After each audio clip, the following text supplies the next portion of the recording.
Okay, thank you so much, everybody, for coming. I'm really excited for this panel today.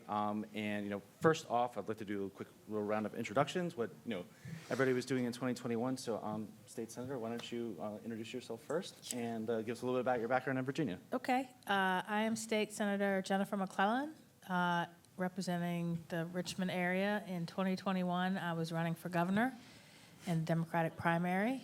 That was very crowded. That included, as you know, Terry McAuliffe, Jennifer Carroll Foy, Justin Fairfax, and Lee Carter. So the first part of the year, campaigning, and then after losing, endorsed Terry McAuliffe and was a surrogate, headed up women for McAuliffe, and then worked to help try to keep the House of Delegates. Yeah. I'm Carolyn Fiddler. I'm with Courier Newsroom, and in 2021, I was actually with Daily Kos, working on we endorsed Terry in the general, and we also worked to help keep the House of Delegates. Alas, it did not work out. I was there covering state politics in Virginia as hard as I possibly could, because it was the best game in town that year, until it wasn't. Hey, y'all, Alexis Rogers, she, her pronouns. And thank you for joining our collective trauma that we get to relive in front of you. In 2021, and I'm with Karen Action. So in 2021, we were proud to endorse Senator McClellan early and support her primary run. And then after that, we continued organizing to make sure that women of color specifically were getting elected in the General Assembly, defending our state-led candidates.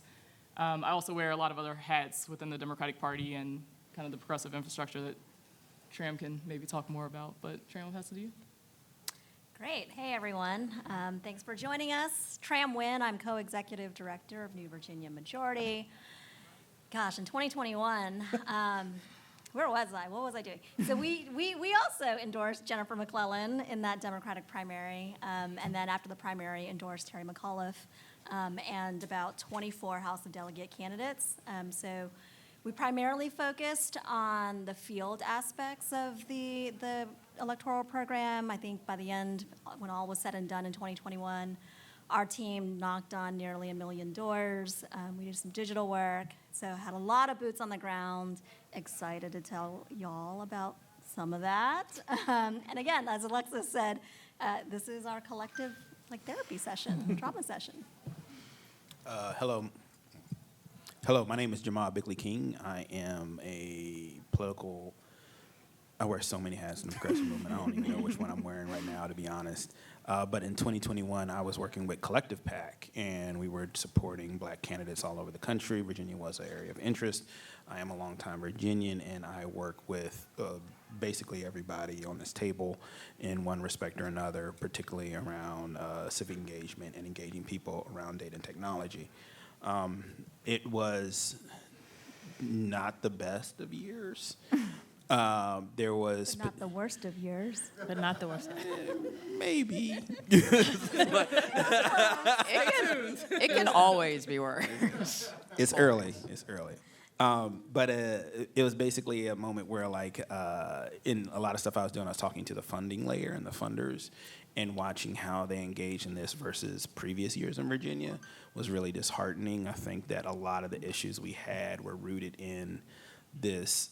I don't even know where they got this notion that Terry, quote unquote, had it in the bag.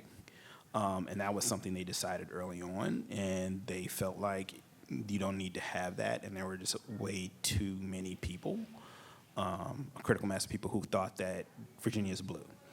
And anybody who's from that state knows that's total bullshit. It's like it's a knife fight in a phone booth every year. And just because we had a really good run doesn't mean it's now preordained. And I think that is something a lot of other places are going to be contending with. Yeah. And a quick plug before we move on, as we spoke that this is going to be sort of a collective trauma session. My colleague Kia is back there. He's passing around a clipboard. If you would like a free drink ticket to help drown your sorrows later, please put your email address on there. Thank you. I feel like I should have had drinks on the table. Yes, actually. Where is it? We got you, dog. Who am I? How did I get here? Drink ticket plug. So I'm Brian Devine. I'm vice chair of Repro Rising Virginia, formerly known as NARAL Virginia. Like everybody else up here, I've also worked in Virginia politics for quite a few years. I don't know who's been working in the longest. Yeah, like, I but there's started- probably over like 100 years It's worth of over Virginia campaign experience on this stage. 1990. You win. 2000. All right, well, you win the first question. Oh, okay. Okay, and Tram, I also like you to help out with this one, just to get things started. You know, there was a lot of coverage of CRT and education, especially at the end of the election. Was the real reason that education in schools were a top issue, was it because of CRT, or was it more of another underlying issue?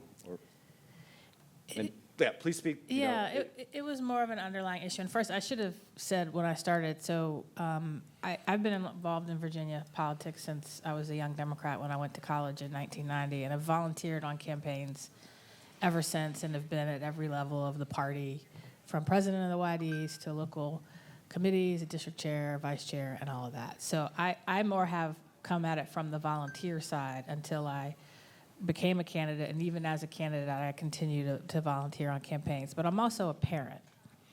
I have, I guess last year, a first grader, no, she was kindergarten. Last year, a kindergartner and a fifth grader who were in virtual school. My daughter was 4 and in preschool, and my son in fifth grade, when the pandemic started, they went home on a Friday and never went back. And my husband and I were trying to deal with, like every other parent, how do we keep our children safe? How do we both work while having kids in the house? How do we make sure that they're getting some kind of socialization because they miss their friends? Like, this was very traumatic. COVID in and of itself was traumatic.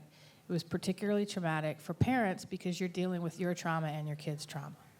So there was a lot of parental anxiety that no candidate in the general election, in the governor's race, was talking about. And Glenn Youngkin was floundering for any issue that would stick and he could talk about. And Terry McAuliffe handed him that issue when in a debate, and the question was about CRT, and yes, CRT was starting to be discussed. But in that debate, when asked a question related to CRT, Terry said in an offhanded way, well, parents shouldn't be involved in what their kids are learning. And every parent I know who watched that debate, Democrat or Republican, said, he just lost the race. And it wasn't necessarily CRT, it was every parent who was anxious about something. And yes, there were parents who were anxious about CRT, even though they didn't know what it was. They knew it was bad because Glenn Youngkin told them and Fox News told them it was. But what really happened in that debate was those anxious parents said, here in Glenn Youngkin is a candidate who at least acknowledges that I'm an anxious parent. And here is a candidate in Terry McAuliffe who is dismissive of anxious parents. And the problem was, for the people who knocked on doors the next day, that's all they heard, was that one moment in that debate. Yet it took the campaign 3 weeks to respond. So that was the beginning of the end, really. And there are lots of other things that kind of laid the groundwork for why that was the beginning of the end. But again, it wasn't so much parents were worried that CRT was being taught in schools. It was that they just wanted somebody who was going to be governor to say, I recognize that you're anxious and I'm going to do something about it. And Tram, you probably hit more doors than anybody else up here. Is that? Yeah, I 100% agree with what Senator McClellan just said. So as I mentioned before, we knocked, by the end, when all was said and done last year, like almost 1 million doors. We had lots of conversations with lots of voters from all walks of life. And the top 3 issues that came up repeatedly, no matter where in the state we were knocking, was healthcare and education in the economy. But when we talked about education with voters, they did not proactively mention CRT. In fact, like nobody actually brought it up. When we talked to them about education, it was, as Senator McClellan said, a lot of the other things that parents were really anxious about in terms of, are their kids going to be able to go back to school in a safe manner, because we were reopening schools. There were debates around the mask mandate. But then also folks were really eager to get their kids back in school, right? If something were to happen and their kid gets at home because of a COVID outbreak or whatever in the school, then what happens? Because now I have to take time off work. Childcare was an issue. I mean, it was just like the whole wraparound, right? That parental anxiety that Senator McCullough mentioned. And, whether people cared about CRT or not, it was, and in fact, I've had conversations with some voters who were like, that CRT thing isn't a real thing. And in fact, it's so crazy. However, if one of the candidates is willing to give airtime to that batshit crazy issue, then maybe he'll take my issue seriously, because I have an actual issue, the real issue around my kids and how, education and all of that impacts our family and our lives. So I don't think it's CRT, although now I guess across the country it's becoming more and more of a conversation. In many places, a manufactured conversation. I think that's what we need to be really cognizant about as we're thinking about the lead up to the midterms and what's going to happen in this midterm. Because real people, real lives, like real voters, are not bringing up CRT as their number one issue. In fact, like we're on the doors right now and on the phones right now. And CRT is still not coming up as a number one issue that people bring up. It is, as you would imagine, healthcare, inflation, all the things that I'm sure we all have anxiety around. Yeah, and go ahead. I just wanted to say that I speak for myself and not for any other entity. And my opinions are my own. Now that I got that out the way. So everything they said was absolutely correct. However, you can't also, when people talk about the roots of what happened there, a lot of that happened beforehand. When we got telemetry back from polls, it says that Terry was trailing first-term Democratic House members. And people need to understand is that while they went for a tried-and-true thing that they thought they had, there wasn't a lot there. And people said, well, he won last time. He was running against Cuccinelli, who is abject evil. That man is lower than whale shit. So, Who will not get out of the news. exactly. Who apparently right now may have hid texts when he was at Homeland Security. Fuck that guy. So, the other thing is also you have to understand that in that conversation, when you now had to put Terry up against a Youngkin, where there wasn't a lot of daylight between them. There wasn't a lot of things where you can say like, oh, this guy is that much different from that guy, where they literally made their money the same way. They have a similar history and have done similar things and have similar viewpoints on how things should happen in terms of like commerce and economy. The only thing diverging them is one was like a hardcore Trumpster and one wasn't, which is significant. We're not discounting that. However, that wasn't enough to put the daylight between them. And so now you had a situation to put everything that Senator McClellan said, everything that Tram said, now you put that on top of it. You're like, okay, there's not a lot of daylight between them. They were probably running neck and neck. We had early indications that he was not doing better than people who just showed up less than 2 years ago. Now you're in a situation like, was he really all that strong? But then the narrative comes out. They want to seize on one thing because it has legs, and it became CRT. And then you see this whole cascading set of errors that happened beforehand and decisions that were made and things that happened before that were actually like there was a headwind in there from jump. And they ignored everything. And then when it comes down for the election to happen, they're like, yeah, maybe it wasn't the fact we got this white male centrist candidate. It totally was CRT. And I'm like, well, really? No, I think you should not discount the white male centrist thing. That was in there. It was just totally in there. So, yeah. Right. And also, just for context, I mean, there are drink tickets, and we will appreciate them later, but like we are trying to help think about this year's elections. And Yes. this will come up again. Fighting the last war is an issue, and so it may not be CRT, listen to the people on the field in your state, but adapt and respond. And can I add one more Yes, thing? ma'am. I think the biggest problem, even with CRT itself, was that the Democrats in Virginia, and I started to see this nationwide, tried to have a debate on their terms. Because what we started to hear was when somebody would ask, what is your opinion on CRT? It's, well, CRT is a graduate level course that's taught at Harvard Law School. It's not taught in our, you've already lost it, or they're not listening. Where what we should have said, and what I said, when I was first asked early on in January of 21, what is your position on CRT? My answer was, I believe that we should teach a full, complete, and accurate history in our schools. Yeah, okay, done. Move on. So there's a large problem that I see in the midterms now that we definitely fell into the trap of. Stop debating on their terms using their language and pivot back to what we want to talk about. Yeah, and that's fantastic. So wait, Carolyn, from a comms perspective, did McAuliffe totally concede the narrative, Oh, controlling 100%. it? Oh, yeah. It's not a question. Very yes, no. No, he let Youngkin control everything. He was just responding in the end. And, I mean, that's the most basic rule of politics. If you're responding, you're losing. You have to set the conversation, set the narrative yourself. And he didn't start strong on that and then was just running behind Youngkin for the last couple months of the race, it seemed like. Mainly because he was convinced he was going to win. It all the way up until it was too late.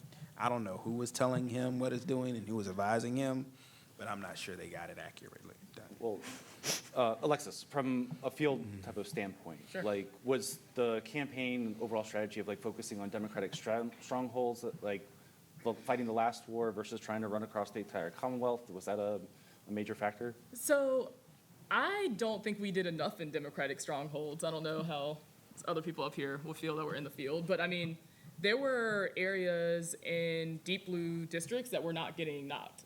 They just weren't. They weren't getting knocked. And I was like, wait, did somebody accidentally leave these precincts out on accident? Was it just a typing error? And it was oh no, these whole neighborhoods that are deep, down ballot, there was no, tough, House race or whatever, but deep blue districts that weren't getting talked to, black communities, brown communities that were not getting talked to because they were just oh, they're Democratic areas, they'll turn out. And so towards the end, I'm flagging for Tram. I'm we gotta redo things because yes, we need to flip these seats or defend seats, but there are holes in our electoral strategy where we actually need to make sure Democrats do turn out. And I think people, Tram and I talk about this a lot. I think people took for granted that black people also needed to be persuaded to go vote for the Democratic candidate. They didn't just need to be told, this is the Democrat. They had to be told, this is the Democrat, here's who they're about, here's what they're gonna deliver for you. And having even Hala on the ticket was not enough to be able to say, oh, look, there's a black woman for lieutenant governor, you should vote for this other black person. They need to, well, who is this woman? You know what I mean? Why should I go vote for this person? So we obviously, rural communities turned out in a bigger margin than we were expecting. But we left votes on the table in Democratic communities by not being, even with the turnout that we had, there were still votes that I think we left on the table by not being there earlier and communicating about what we're going to deliver for them. We also left Democrats who live in rural red districts on the table and never talked to them. And there are enough of them to make up a difference in the statewide race, but we haven't been talking to them for years, and that's a huge problem we need to turn around. It's worth, I think, pointing out that, we're talking about the last war, even though we're in the middle of one right now for the midterms. It's nice to see Fetterman not falling into that trap. He's going all across Pennsylvania, all parts of the Commonwealth, the other Commonwealth, connecting with voters everywhere. And I hope that people get a clue and start doing that in other states if they're running statewide. I'll just add quickly, Brian. I think part of what happens, and if you all work in states where there is a lot of coordination that happens among, whether partners or if you can actually coordinate with the Democratic Party or with the candidates directly, and Alexis alluded to this, but so there's a great infrastructure in Virginia. We've got a C4 and a PAC table with 20 plus organizations that try to coordinate together.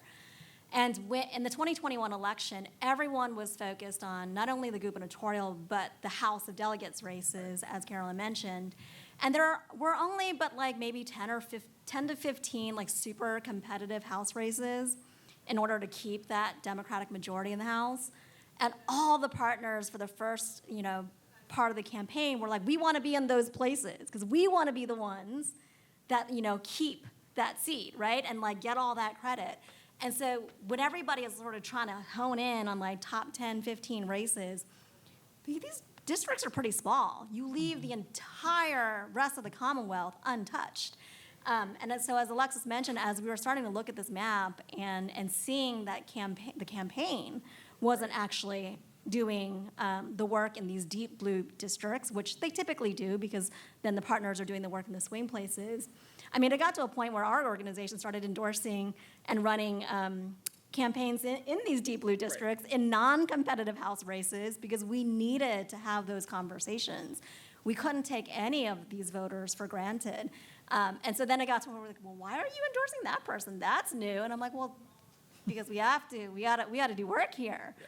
So we left a lot of votes on the table, and I think so just lesson learned if you are in these states where there is coordination or infrastructure, to start actually thinking on the front end, not only these down ballot races that are swing places that we want to win in, but then how does that impact the bigger statewide picture too? And if there are organizations that can be flexible, right, that aren't having to use resources that are very funder driven, like a funder will give you money only for this swing district, but they have more flexibility in their capacity and resources, to encourage those organizations to move their capacity, their field, their comms to those other places where you're not fighting for turf. Because I think that was one of the big gaps in the coordinated efforts among partners last year. Jamal, you look like you have thoughts. Well, Ryan trying to get me in trouble. no. All I'm right. seeing how he That's asked gonna it, happen. so Yeah. this is what they can't say, and I'm gonna just say it. There was a lot of things that were in the coordination that didn't go well. Period, hard stop. A lot of it came from there were new actors there. There were people who believed, like I said earlier, that Virginia's blue. You don't need to go ahead and do that. People were straight up mailing that shit in, and we paid for it and got kicked in the teeth about it. And it's not because of any of the institutional actors there. It wasn't even a failure in coordination with them. It wasn't a failure in doing it. It was a failure in philosophy. It was somebody somewhere up and decided who didn't understand how the state really works said, yo, you don't have to do the work in the base areas and continue to engage them. You're just fine leaving them alone, and they wanted to hack the system and only go to the swing areas and only go to these swing districts because this is where I'm going to get noticed, and nobody wanted to do the ugly, the really unsexy, just blue-collar level work of it that needs to do to have that base layer to make sure that we have the minimum amount of all the people we win before you go to that. And there is this movement now, I'm noticing as I do more work around the country, is that parties are ceding more to the movement space. They're doing it because they're having more difficulty to get resources, and the movement space, which usually in the division of layer and the C4 partners was like, we're here just to go ahead and expand the margins. The party is supposed to get to 50% plus one. That is their business, that's their job. If there's a party that's not doing that, they need to be fired, they're doing dumb shit. Then after that, the progressive layer goes ahead and push the margins to help bring over down ticket people and also make sure that they have a more durable win. And then you have your C3 layer, which is totally unaligned. Their job now is to do the people who are basically in an uncoordinated manner, because that's really important, to do the people who don't vote and then register voters. Hopefully when they engage them enough that the C4 and the partisan layers pick them up and move that. That understanding from the funder side and stuff is now moving away as they're trying to get to like, what is the sexy thing? How can I hack this system? How can I just go ahead and talk to a handful of people and not have to deal with stakeholders from these communities that I'm not exactly sure I want them to be super powerful because one day they may, have a strike against the company that I'm investing in because they make a lot of money. That last part was a little bit editorialized. All right. Well, for my next question, I want you to tell me what you really think. Actually, and this could be for everybody. Joe, I love you to start. Was the polling off? Or was McAuliffe did McAuliffe hit his number based on what he was projecting to do, and Youngkin just hit a higher number unexpectedly? You just want to get me in trouble, don't you? Yeah, fuck it. Yeah, all right. So here's the other thing that happened. So everybody was doing this a lot of people were doing something new basically called modeling polling. They were basically taking a poll from early on, and they would model after that poll and then kind of retrain that poll every so often to check and see if they were winning. What I had heard, but it's still not confirmed, is that they stopped redoing training data sets to go ahead and update that model poll and instead of like doing a series of polls because it was cheaper. And when I say they, I'm saying from the McCullough side. Now here's the interesting part. Catalyst was doing something similar and got a diametrically different answer because they were doing the exact same thing, and got to the point where even Catalyst was having communications with them and saying, hey, your polling's off. Y'all in some deep shit. And they looked at their stuff like, nah, our stuff says we good. And I'm like, and everybody else was like, nah, you should probably look at it again. They're like, no, we got this. Clearly one was right and one was wrong. And so from that, when they try to do something innovative like this, and they totally went all in on just listening to that, had no confirmation from people in the field, had none of those things that we normally do when you do a field program where you're getting telemetry back from the field, you're getting stuff, hearing back from the organizers from the field, hearing back from the canvassers, people doing the dials, engaging the community regularly to go ahead and have a sanity check on your polling to make sure that they're matching up. None of those things were happening. So when you go all in on this one new untested thing to the point where literally everybody's fortunes were tied to it because the coordinated campaign could not leave them if they wanted to. Mm-hmm. There was no vehicle for any of those down ticket races to leave away from the Terry McAuliffe-led entity at the top because we all fell in line, including a lot of the partners, until like they looked at it and like, yo, there's something off here, and then they went ahead and they checked on it. And so when you go into this like single point failure moment where you basically tied everybody's fortunes to this one innovative thing, which I'm pretty sure saved you some money, it has cascading effect. And I'm not trying to say like it was the only thing that went wrong. As you can see, there's going to be many, many reasons that we're going to elaborate. When you fuck up this badge, it's never just one thing. It's a cascading set of failures to totally fuck something up to this level. It's like, it's very rare that one person like, you know what, I hit this one button and everything exploded. That doesn't happen. Whole bunch of shit went wrong. However, this is one of those root things when you basically go technology heavy over people, which is we're seeing this pool in there. And this is coming from somebody who was a straight up electrical engineer in the data tech space. This desire to deify and try and go with this new model and this AI thing and coming soon some dumbest dog shit Web3 blockchain bullshit. You just gotta, people are always more important than that. And you need to go ahead and push back on it when you see it. You're like, trans-like pass. So we're kicking McAuliffe a lot. I want to draw us down a little bit because even for that House polling that we got early on, I remember we were looking at some of the like House district races, and there's this one race that redistricting has happened, right, for our state-led House races, and so this had been historically like 80% Dem district, like don't even bother running a Republican there, like it doesn't matter. Then the lines changed, right? And so since the lines had changed, there is now, some of y'all pay attention, I may have heard of Amanda Chase, who's in Virginia, who's like a crazy right-wing extremist. So like the same super deep blue district now has like a significant portion of her district now in it. And the polling came back and like our candidate was losing. Black woman from the area, lived in the area all her life, is losing. And when we started socializing this data, people were like, well, if she's losing, we got it bad. And we were like, no, that's the point, y'all. Like, that's what we're trying to say. Like, she was not supposed to be in a competitive race, and she is, and she's losing. And therefore, these things that we were like, oh, like, we can flip red to blue. No, there's no flipping. We just need to be on defense now. And, like, people were not responding in real time to the good polling. The bad polling they listened to. The good polling, they were like, no, no, no. So like she was in the fight for her life, like trying to raise money, and it wasn't until like weeks before the election that people were like, oh no, she might be in trouble, and start dumping money. And y'all know, late money, what you gonna do with it? For a House race, like, sure, you can go on TV. Like nobody is looking at TV for House of Delegate, candidate, da-da-da, especially when like Youngkin and Terry were already like, well, Youngkin in particular, already like all over the airwaves. So lesson learned, I think, especially as we're looking in 2022, everybody's got new maps. Like, and people are going to start trying to do polls and look at historical data and da-da-da-da, and like, it's just not going to map up in the same way that you can typically on a year-to-year basis. So be mindful of that. Know that like some of your safe seats that now have totally new geographies, it's just not going to be, it's not going to be the same. Well, and speaking of Youngkin spending money everywhere, Carolyn, so it seemed like Everywhere. I thought the biggest winner was going to be Youngkin's consultants. They just seemed to build him TV, yard signs, everything. Like, was it actually a winning strategy, or?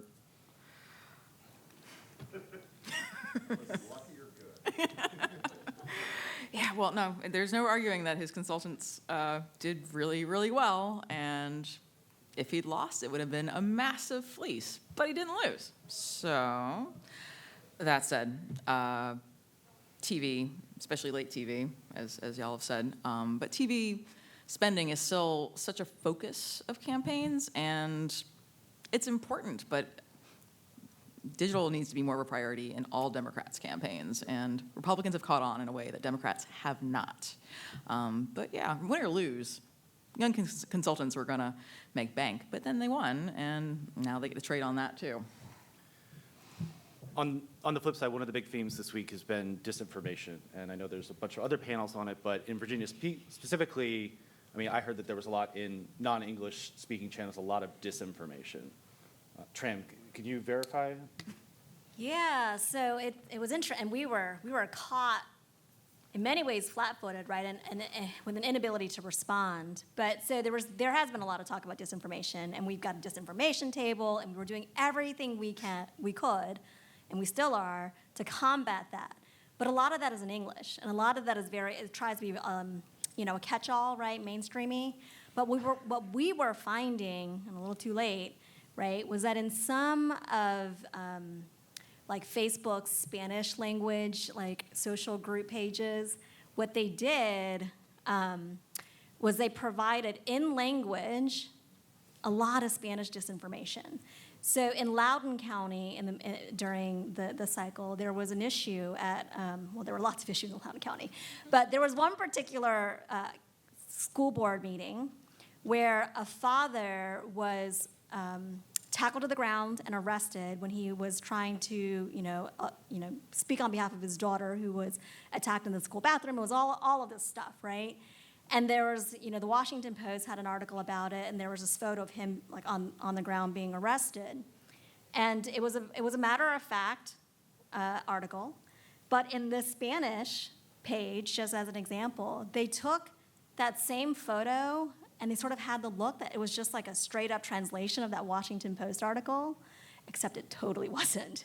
It was just like a completely different article that really went after, Democrats and Terry McAuliffe on everything from CRT to like safety in schools and everything. And so I think like that's something that we need to be prepared for, is that the disinformation is happening in so many different languages and so many different digital media channels, whether it's Facebook and social media groups, or, so my parents watch YouTube in Vietnamese, and sometimes I'm in the other room and I'm like, Mom, what are you listening to? Like, that's not true, right? And so there's a lot that we have to do collectively, and I think it's so important to start thinking about disinformation in multiple languages, because the other thing the Youngkin campaign did really well was they communicated in multiple languages. I had never in my life, and I've been doing, Virginia work, especially for like 15 years, a candidate translate materials and try to communicate in over a dozen languages. Like, that's what Glenn Youngkin did in that campaign. Most of the time, we're lucky if things get translated to Spanish, or maybe we get Spanish and Korean in Virginia, or maybe Spanish, Korean, and Vietnamese, right? But you don't get 14 languages, including Amharic and everything else. And so we've got to be prepared for that, and we totally weren't. So, State Senator, one of our great victories when Democrats were in control is making it much easier to vote, which, is universally seen as a good thing, but was that something that really possibly helped Youngkin more than it helped us? That's a great question. I think in and of itself, expanded voting helped both, but part of the expanded voting is we created a 45-day no excuse early voting window. It used to be you had to have one of a list of excuses to vote early. Now, voting started September 17th. I think the Democratic candidates forgot that early voting started September 17th. And so, and we haven't talked about relational organizing yet, but there was none, which would have probably helped with some of the things that Tram was talking about. There was none until 3 Saturdays before the election, when Barack Obama was brought to Richmond for a rally at noon, which is prime canvassing time. They pulled people off of canvassing shifts to fill a crowd, and Barack Obama spoke to a crowd of people who had all already voted. So it hurt the Democrats in that we did not adjust our campaign planning and our campaign strategies to say GOTV needs to start 45 days earlier. And relational organizing needs to start even earlier than that. So yeah, that's how it hurt us. So, Alexis, you alluded to it a little bit earlier, that there were some issues with the coordinated campaign and the non-party entities working together. Moving forward, do you see any blatantly obvious ways that other people could do that better? Or is it just a lack of central coordination? Yeah, okay, so. Now that the parties are really started. Yeah, now that we got, our first little happy hour drink cocktail conversations done, let's get into the meaty conversations. So I chair the C4 table board for our table infrastructure. So as Tran mentioned, we have like 20 different partner organizations that all sit around the table, and we try to align on field and digital mail, all this stuff.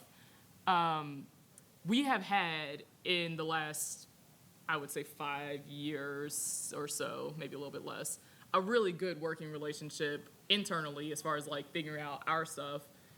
The mess is always like, how do we, once we know what we're doing across the 20 organizations, how do we work and fold well into the party structure and what they plan to do? So yeah, in 2021, it was like, we know we can like canvas in all these areas, we've got phones in all these areas, we've got mail covered here, and the party was like, well, we want to do all that, actually. And we were like, but we're already doing it, and y'all haven't started yet. So you want us to pull our people away from the work for your potential start win, right? And it's like, so no. And I think we conceded sooner than I think we should have. Like, in retrospect, I think that we should have held our ground. But also, like, it's McAuliffe in the machine, right? So, like, they're telling you to get out, and then you're like, well, I guess I got to move somewhere else and, like, knock somewhere else, even though it doesn't make sense. So I think we made too many concessions sooner than we should have. I also think that, like, we did, on the positive side, I do think that we influenced their targeting in a way that they would not have done necessarily without us.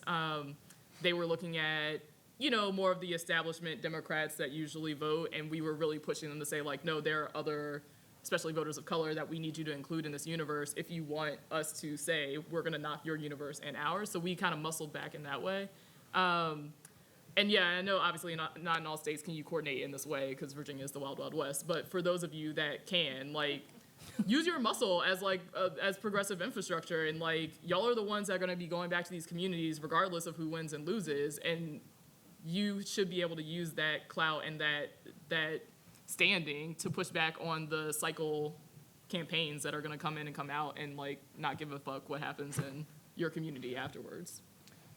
So Jamal, a lot of people not from Virginia like to talk about what happens in Virginia, particularly in DC. A lot of people talk about, Biden's approval rating and national issues influencing. How much of a factor was it in Virginia, and how much of a factor do you think it'll be this year? Nobody care about that shit. We don't give a damn about this approval rating. They'll be like, oh my God, Biden's in, I guess I can't vote Democrat. It's not a thing. It's completely not a thing. I don't think that. I think it only affects it as long as the things that he passes affects the people there. It's one of those things like they would probably be more validated if he did things, less about, caring about how many people give a fuck about them. I think that it's a non sequitur. It's like they're thinking about it incorrectly. His approval rating only extends about as far as his ability to improve the lives of the people in the country. And they need to think about it like his works and what he accomplishes will be on what's going to motivate people to get out. It's not going to be us feeling good about him, or honestly, him being the one that made those works, unless it actually helps their lives. He can pass a whole lot of stuff and then spike the football on it all day long. But if it does not materially improve the lives of the people there, that is where the impact is going to go. I know this sounds really rudimentary to everybody in here, but I felt like I had to say it out loud because a lot of people don't think that. But I think that is where the extension is going to be. It's like, yes, helping people against inflation is really important. It's a big deal. Every little bit helps. It is crippling people of moderate and low income families. If you're rich, you don't care, you're still doing that thing. But you do care, but it's still not like materially keeping you from having food on your table, making it even expensive for you to go to work and actually do the things that, generally that you need to do in your life. And things like that are helpful. Probably me personally, maybe I'm a homer. I would put voting rights slightly in that category as well, because, democracy is in danger. And then, also like half of the country lost body autonomy. That's not a small fucking thing. When half of your population loses liberty, I think that also will be big. And some of that stuff maybe he won't be able to fix because it may be beyond him, but doing as much as he can to do that is helpful. And also, more importantly, it's going to be him realigning the party to help support and affect those things, and realigning priorities down ticket as well for those campaign and those state level interventions that I think a lot of people are going to be needing. All right, well, we have like 15 more minutes left, so I will give some time for questions, but I want to ask each of you the same question, and you're in the back room with all the funders who are thinking about sitting out and not taking part in the midterms this year. What are you going to tell them? What happened in Virginia, and then they should change what you could have changed about it if they had not sat it out? Jamal, I want you to lead us off. God damn it, man. I'm feeling picked on. Poor Jamal. I know, right? I don't know how I'm going to survive. Yes. Really? Get two tram? Okay, I would just tell them, you treat it like you're like a record exec. Find as many people of color and give them as much money as possible. That's literally how you should do it. Just keep on writing checks. I always tell people that the big issue in doing our work is that running out of money to do it, because I'm like, I will never go into a meeting about voter registration and say, Jamal, you can go home. We've registered all the people today, so we're done now. No, I'm only going to run out of money to register people to do this work. I don't think we're ever going to run out of people to door knock. We're not going to run out of people to engage. We're only going to run out of resources to engage them in the time that's given. So our work is literally throttled and governed by how many resources we can do to provide people per unit time. And I'm not saying that we're like totally screwed if we don't get those resources. There are things that we can do, but we'll be limited greatly in the scope and the way that we can engage them in the conventional way that we do voter work. So I would say like early interventions often is what we need to do. I think it'd actually be cheaper in the long run if they give money early to a lot of these groups, especially like, minimal amounts of money. And I think it has greater impact. Republicans now spend like a vast majority of their money 6 months out in order to kind of set the table so that we're now ice skating uphill the last 6 months before an election, because they know how we operate. So I think that we need to actually realign how we do things. We need to pull our calendars out, God help us all, because Lord knows we need more work to do and shit for longer. But we need to figure out how to go ahead and match this in this new way of doing things. All right, well, I think we fixed it. We can go. Tram, you're in the back room with all the funders. Yeah, so in 2019, when Democrats took the trifecta in Virginia for the first time since like 1972, people were like, oh my God, like that's amazing. What's a silver bullet? And I think at that time, you know, the message that I was delivering to funders was like, this was the result of like over 10 years of investment, right? Like the infrastructure was built. This was like the culmination of all the work over the years. And it just shows you, right, that no place is unwinnable forever. But the flip side of that coin, right, is unless you sustain those relationships and that political work, no place is unlosable forever either, right? And so I say that because in 2019, like we had fully funded our budget, like the amount of money that I raised in 2019, not only for my organization, but for our C4 partners, was like millions and millions of dollars. By June of 2019, I had already fully funded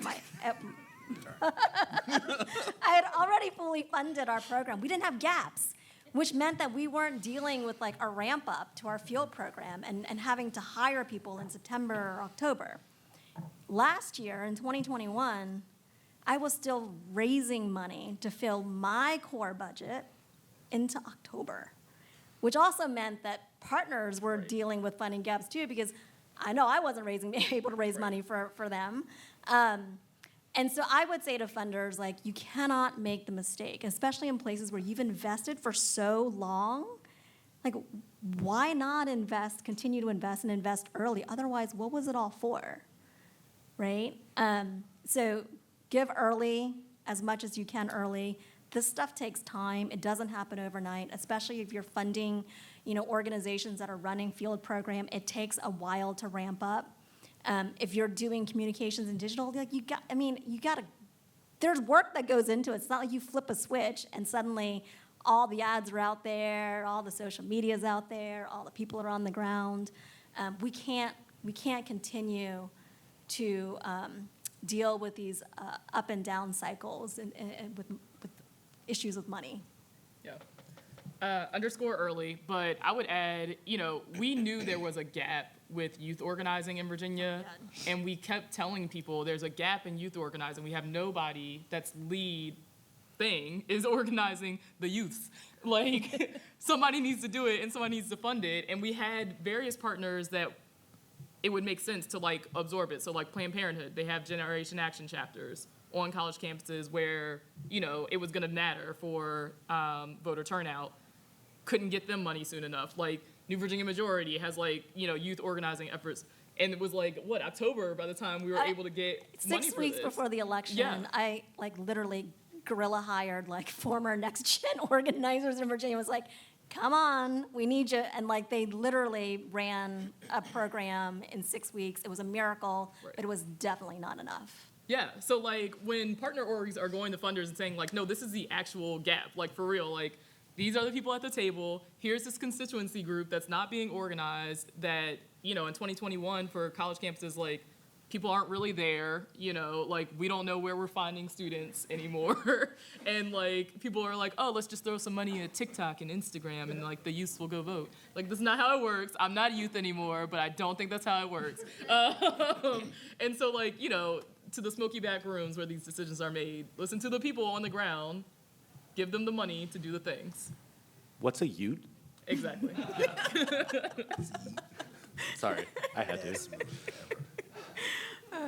Yeah, I mean, this is all incredibly correct, and everyone should listen to them. And investing early Give us the money. Yes. Is actually my answer. Right, yeah. Investing early in states, and the point that, like, just because you haven't won it in a while doesn't mean it's going to be unwinnable forever. Like, Democrats need to take that to heart way better than they do.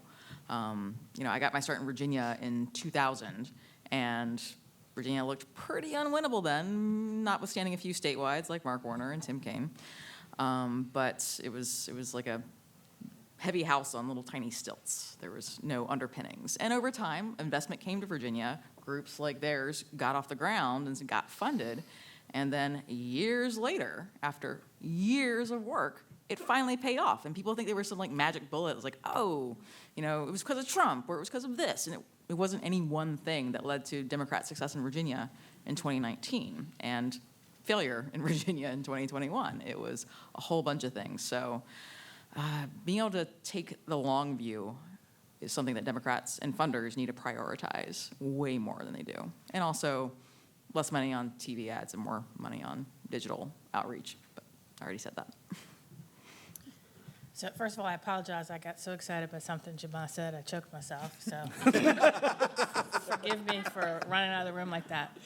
But from a candidate and elected official perspective and a party perspective, remember that campaigns are not just the cycle between when you file your paperwork and election day. It's year-round. In Virginia, we have elections year-round. I have to talk to my constituents year-round. That costs money.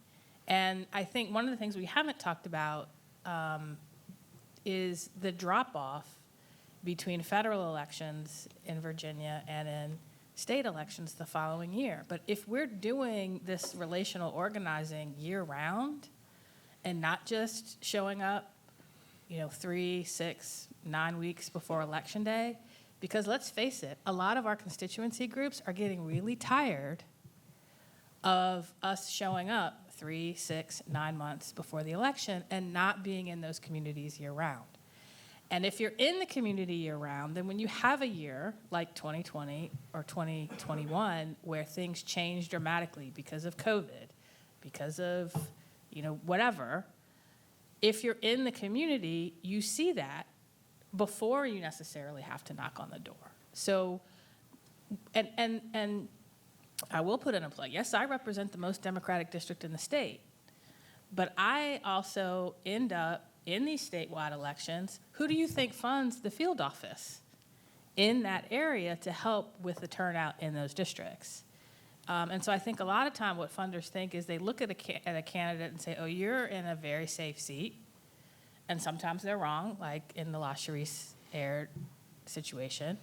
And sometimes, yes, it's the most Democratic district in the state, but if you're helping me early and I get what I need early, then I can spend time helping other people. Because this has to be a year-round thing. It cannot just be when you show up and parachute in at the end. So I think that would be my message is spread the love year-round.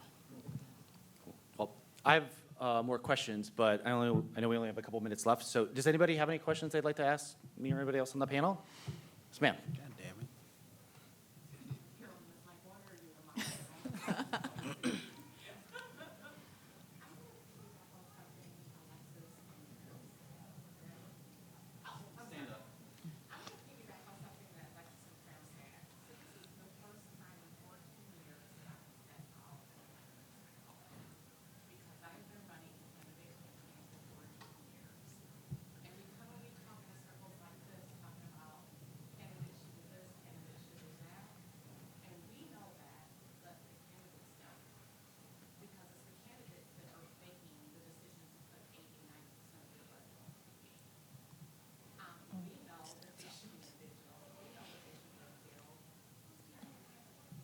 Can I speak to that? Well, and would you? Well, yeah.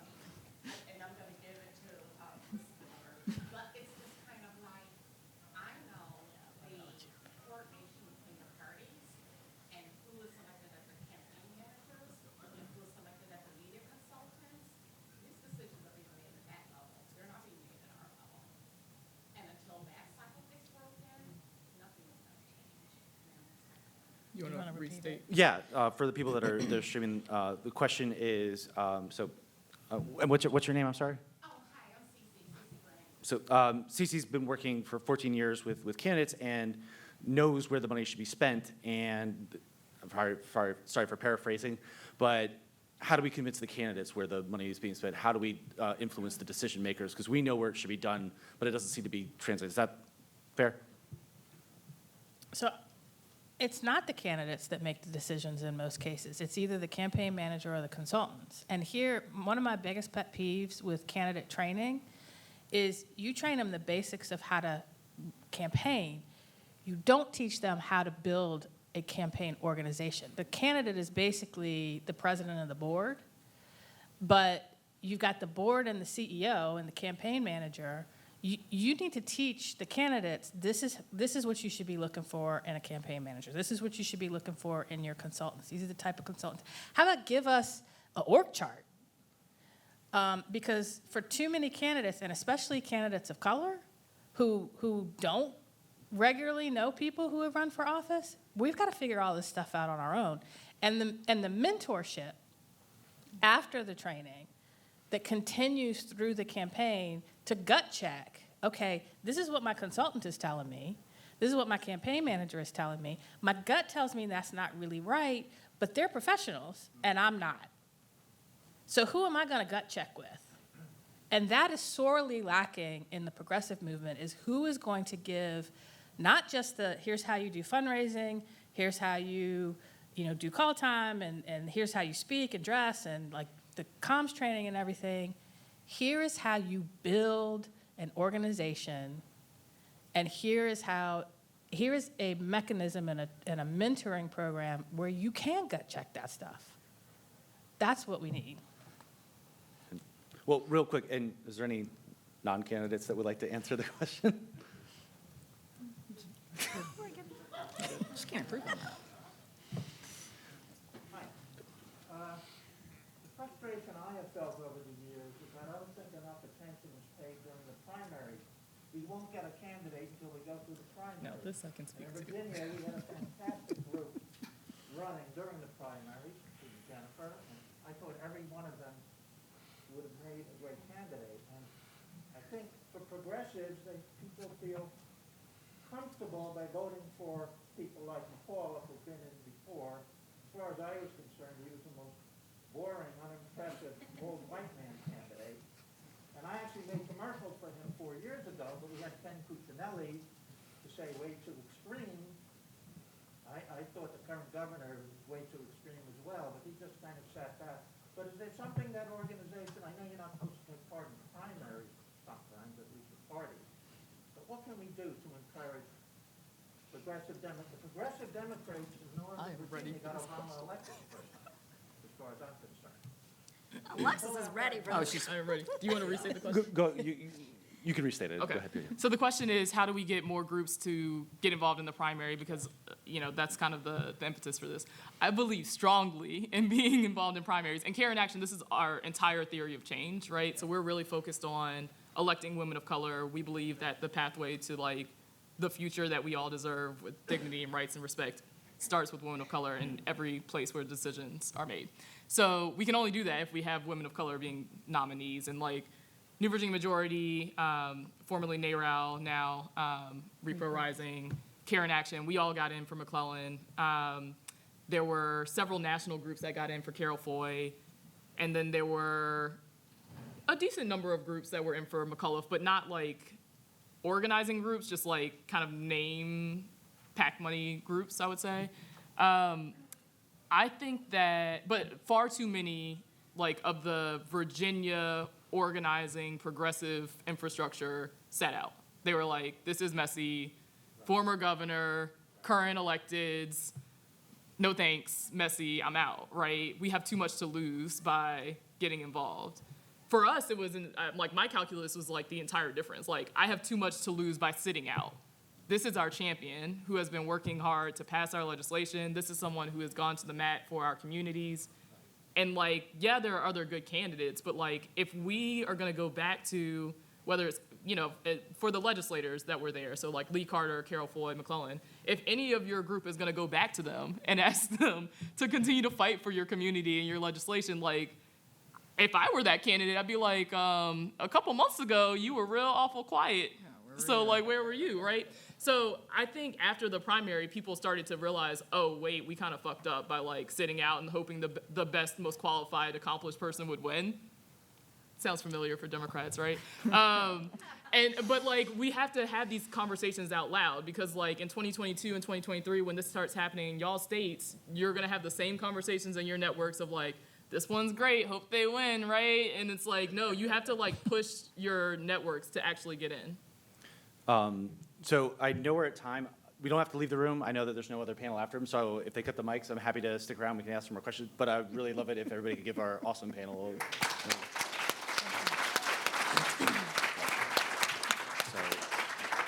But yes, if they cut the mics, don't feel like the need to leave because there's nobody coming in after us. But are there any other questions? As long as we, Let me add one last Oh, thing to that. I didn't know if Tram was going to say anything. But the other thing we saw is there are a surprising number of just Democratic voters who sit out the primary and say, well, I just trust the party to pick who the candidate is.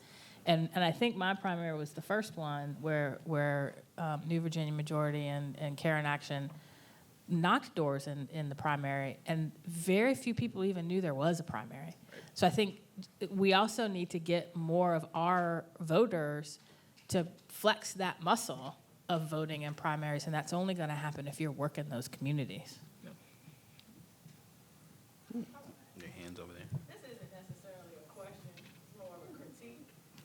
I'm Kelsey Byron, everybody, hi, I'm the program director at DC Vote, but Oh, the name of this is Avoiding Past Mistakes, Lessons Learned in VA in 2021. It probably should have been in 2019 because the problem really started in 2019, to be clear, just want everybody to know.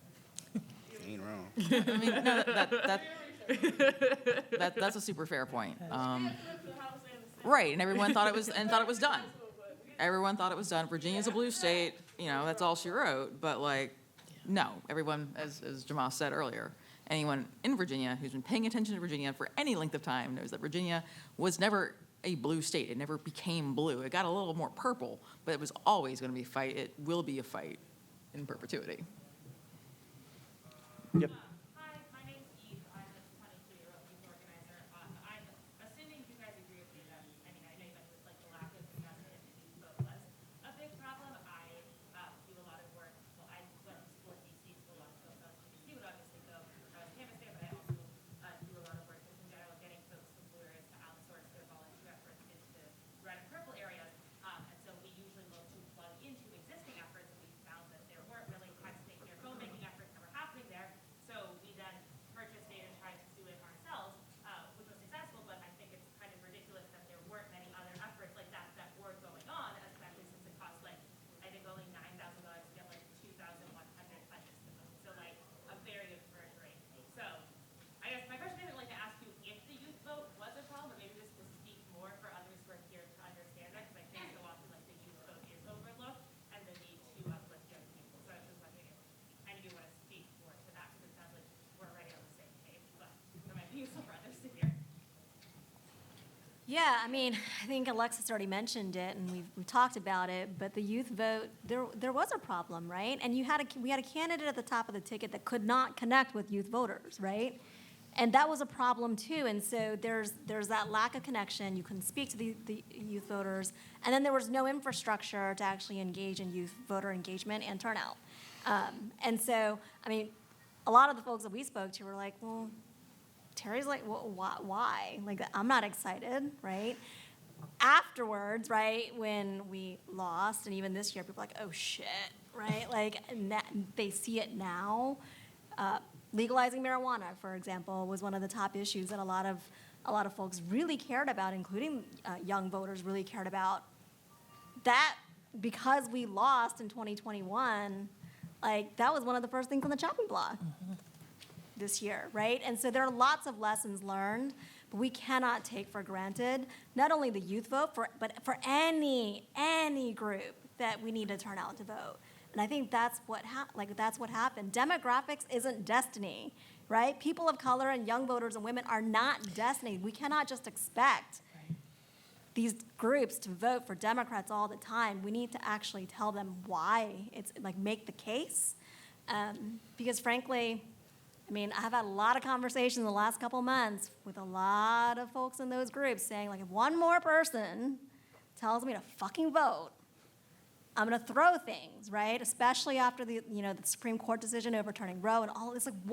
People are feeling a disconnect, and I think we have to honor that and be authentic about that, and then figure out a way to move forward. Not only the youth vote, but all of these different groups. Yeah, and I haven't weighed in on anything yet, but my data nerd just can't resist. But the fact that you had to purchase your own data and work out of your own database, That's crazy. That's a failure of the coordinated campaign, because redundant efforts, the data is siloed in different databases. We're hitting the same doors more and more. I remember in 2017, we really hadn't figured out with the texting campaigns, and I got texted a million times, and sometimes would be vocalized from the same campaign, even though it was different campaigns or nonprofits doing it, and like a total lack of coordination. Number one, it's inefficient, but number two, who owns the data later? Also, like that's a hygiene issue, and like again, it's not just youth; it's any demographic where independent work is not being coordinated. End of rant. But yes. Hi, I'm Emily Kincaid. I'm a state representative here in Pittsburgh. I represent the north side of some of the northern suburbs. I was elected in 2020, and I think as we're sort of talking about the critiques of back to 2019 as well as primaries, I was basically primaried by my own party in this year, and it was basically a refusal of sort of establishment folks in this area to actually accept the fact that I had won in 2020 and that I didn't ask permission and I didn't wait in line. And so I wonder if you guys can talk about how, as a bunch of these folks were new in 2019, what lessons can we take from the new folks that you guys brought in then, and sort of how we can engage? If Democrats are a big tent party, how do we bring that together so that we're not eating our own and we're not knocking off good people that are doing the work because they're not sort of accepted by the establishment? And also, how do we break into the labor unions and these other organizations to get enthusiastic support and say this is the person that's going to lead us into the future? How do we build on that? I mean, I would say start with replacing party leadership, clearly, but it's a little more complicated than that. You said it, I didn't. Elected. Yeah. I think part of it is, I think Carolyn's right a little bit. And if you can't completely replace the leadership, I think it's incumbent on both the new person coming in and the lead, and you might have done this, so I don't know, but we had some of those issues in Virginia, and I would try to be sort of a mentor, to be a bridge. Because it's once you're elected, like it or not, you are the establishment. And so part of it is being that bridge to help translate between newer members and older members, because they will often talk past each other.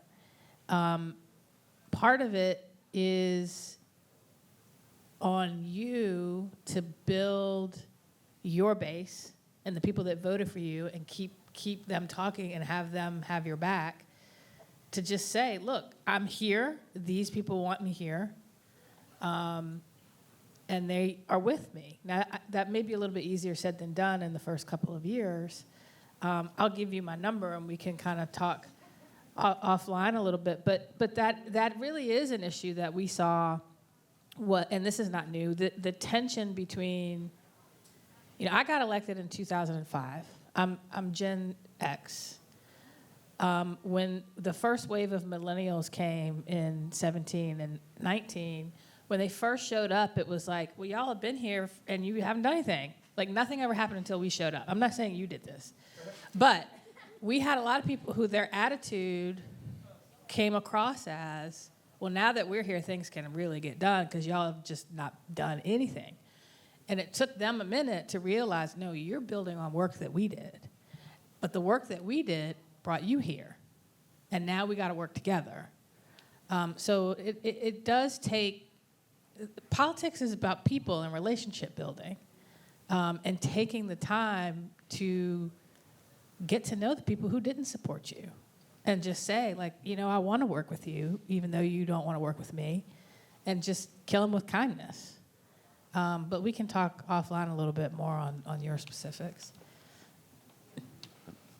I also love your turn of phrasing, incumbent on the newly elected.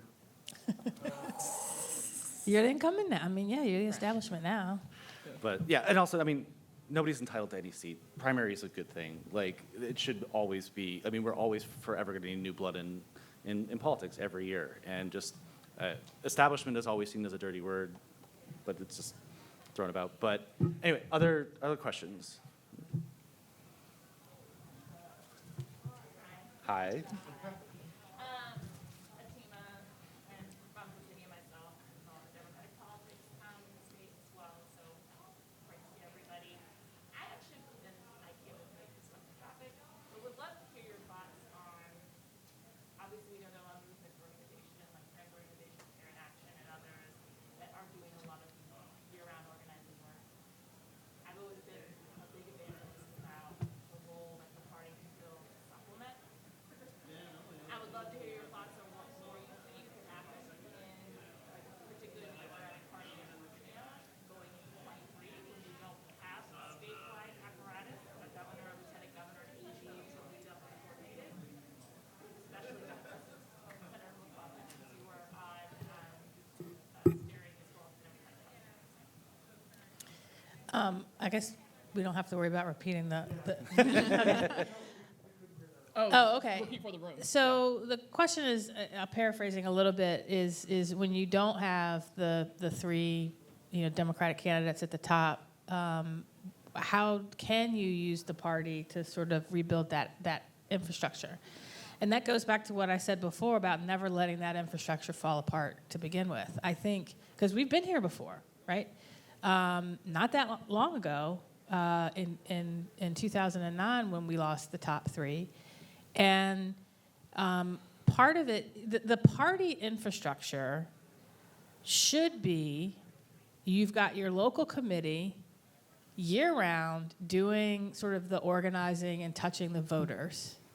And then you have your constituency group organizations, your women's caucus, your YDs, your whatever caucus, doing the relational organizing year-round. So that infrastructure is already in place, and when the candidates come along, you plug the candidates in.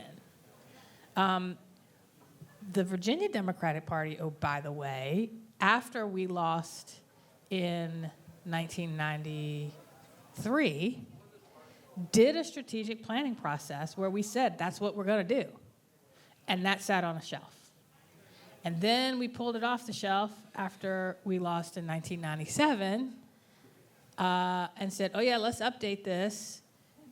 We created an outreach plan. I wrote it. I was gonna say, you wrote it. I wrote it. We created an outreach plan that basically said we're going to use all of our constituency group organizations to do relational organizing year-round. We did it for a little while, and we put it on the shelf. So I think part of it is on the, but the reason we did that is because we as a party became too dependent on wealthy candidates at the top of the ticket. If we're being honest, he wasn't as wealthy then, but like, if we're being honest, Obama kind of did this a little bit where they said, I don't want this party apparatus over here. I want Obama for America. I want to be in charge and have my people in charge, not this party apparatus over here. So I'm going to pay for everything and have the party be a subsidiary of me, rather than the party being a year-round organization that the candidate can plug into. That's where we need to get back to. And that really should be, that's the purpose of state parties, but they have become like the press arm or an extra fundraising arm for a candidate that then withers when that candidate goes away. That's actually really true. All right, well, again, thank you everybody for coming. Feel free to grab people afterwards. Yes. Hit us up on the app too. But thank you so much, and thank you again, panel. Thank you.